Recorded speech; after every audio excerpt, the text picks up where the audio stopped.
Hello, and welcome back to the channel. I'm so glad you're here. Today, we're stepping into a moment that changed the course of a nation into the autumn air of 1781, where the fate of a young America hung in the balance and was decided on the quiet fields of Yorktown, Virginia. This is more than just a battle, it's the turning point where dreams of independence became reality. So sit back, relax, and let's journey together through the story of the British surrender at Yorktown. By the summer of 1781, the American Revolutionary War had dragged on for 6 long years. Hope flickered like a candle in a storm. The Continental Army, led by General George Washington, was exhausted, underfunded, and stretched thin. Morale wavered. In the South, British forces under General Charles Cornwallis had been winning a string of victories, pushing American troops back from Charleston to Camden to Guilford Courthouse. It seemed, to many, that the rebellion might collapse under its own weight. But history has a way of turning on the smallest hinges. Cornwallis, confident in his momentum, made a fateful decision. Believing he could secure control of Virginia, a crucial breadbasket and strategic corridor, he marched his army eastward toward the Chesapeake Bay.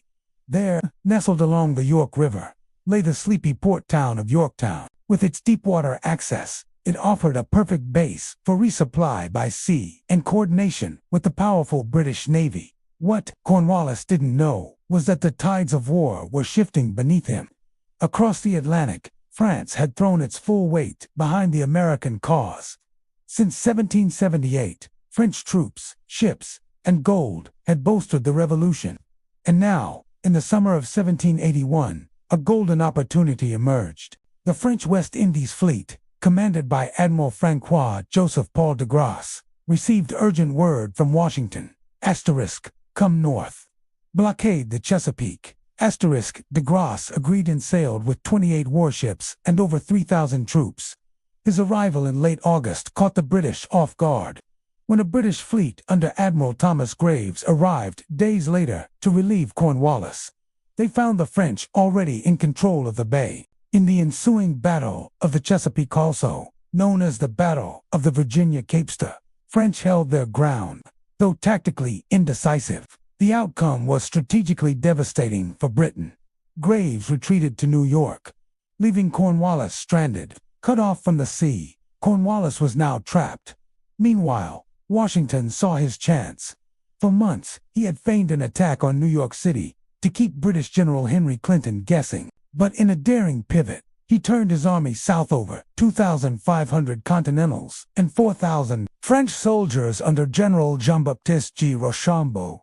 On a grueling 450-mile march through New Jersey, Pennsylvania, and Maryland, farmers lined the roads, offering food and cheers. Drums beat steadily day after day. The Allied army moved with urgency and secrecy, covering up to 15 miles a day under the late summer sun.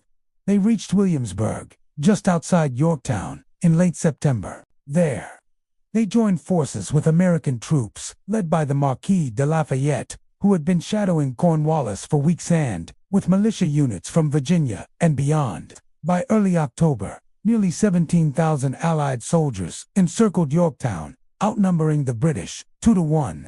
What followed was a textbook methodical, relentless tightening of the noose. Under the direction of French engineers, the Allies dug parallel trenches ever closer to British lines. Night after night, American and French soldiers shoveled earth in silence, moving forward under cover of darkness.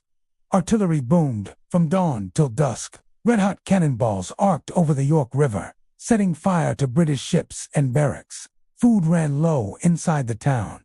Disease spread. Desertions mounted. Cornwallis tried to break out.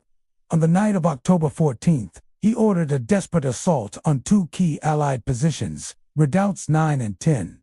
But the Americans and French were ready, in a fierce, close-quarters fight that lasted barely 30 minutes. Alexander Hamilton, Hamilton led a bayonet charge on Redoubt 10, while French grenadiers stormed Redoubt 9. Both fell swiftly. The British defenses crumbled. With his outer fortifications lost and no hope of relief, Cornwallis knew the end was near. On October 17th, a lone drummer boy appeared on the British lines, beating a rhythm known as the parley. Behind him, an officer waved a white handkerchief. The guns fell silent.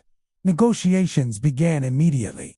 Over the next 2 days, terms were hammered out in the home of a local merchant named Thomas Nelson Jr., himself a signer of the Declaration of Independence and a brigadier general in the Virginia militia. The final document, signed on October 19th, granted generous terms. British soldiers would lay down their arms, but not be imprisoned. Officers could keep their sidearms and personal effects, and loyalist civilians would not be harmed. And then came the moment etched into legend. At 2 p.m. on October 19, 1781, the British Army marched out of Yorktown between rows of American and French troops. Tradition holds that the British band played "The World Turned Upside Down," a mournful tune reflecting their disbelief at defeat. Cornwallis, claiming illness, did not attend. His second-in-command, General Charles O'Hara, attempted to surrender his sword to Rochambeau, who gestured toward Washington. But Washington, honoring military protocol, directed O'Hara to his own second-in-command, General Benjamin Lincoln, the same man who had surrendered Charleston to the British in 1780. It was a quiet act of poetic justice. Over 8,000 British soldiers became prisoners of war that day. More importantly, the will of the British government to continue the war evaporated. News of Yorktown reached London in November. Prime Minister Lord North reportedly paced the floor in shock, crying, "Oh God, it is all over." Within months, Parliament voted to end offensive operations in America. Peace negotiations began in Paris the following year, culminating in the Treaty of Paris in 1783, formally recognizing the United States as a sovereign nation. Yorktown didn't just win a battle, it won a country. Yet, standing on those fields today, you'd hardly guess the magnitude of what happened there. The earth is quiet, the river flows gently, but if you listen closely, if you walk the reconstructed trenches, or stand where Washington watched the surrender, you can feel it. The weight of destiny, the echo of drums, the breath of a nation being born. The victory at Yorktown was not won by one man, but by many. By farmers turned soldiers, by French sailors who crossed an ocean for a cause not their own, by enslaved people who sought freedom on both sides, by women who kept farms running and armies fed. It was messy, imperfect, and deeply human, but it was enough to turn the world right side up again. Thank you so much for watching. If this story moved you, if it reminded you that even in our darkest hours, courage and unity can change everything, please give this video a thumbs up. Share it with someone who loves history, and subscribe for more journeys into the past. Every story we tell is a thread in the tapestry of who we are. Until next time, keep wondering, keep remembering, and never stop listening to the whispers of history. I'll see you in the next story.